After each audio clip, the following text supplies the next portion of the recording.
Red and yellow color combination, yan yung ating gagamiting kulay para sa request ng ating sulit supporter at follower na si Charlene TikTokers. Ayan, Lods, andito na request mo. Sana makita mo ito. Sana palood mo at magustuhan mo. Tuloy may share mo na rin po para mas maraming makapanood ng ating ginagawang video. Tuloy ito request mo. At sa mga gusto mag-request, comment lamang kayo dyan sa baba.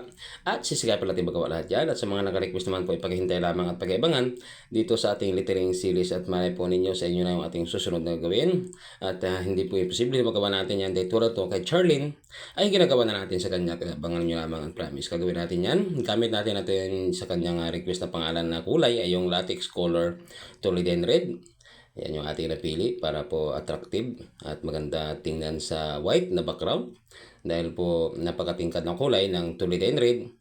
Kaya yan yung napili natin at pagkatapos naman nating may lettering, yung kanyang request na pangalan na Charlene, ay maglalagay tayo ng shadow shading at ginamitan natin yan ng latex color sa yellow para mas lalong maging attractive at ma-enhance yung kulay, yung bawat letra para po magustuhan ng ating requester at ng ating mga masugid na tagapanood na patuloy po at walang sawang sumusuporta sa ating mga ginagawang video at shoutout na rin po sa ating 109,000 followers. Maraming salamat po sa inyong patuloy at walang sawang suporta. Sana magustuhan mo ito, Charlene, at sa inyong lahat naman po na patuloy at walang sawang sumusuporta. God bless.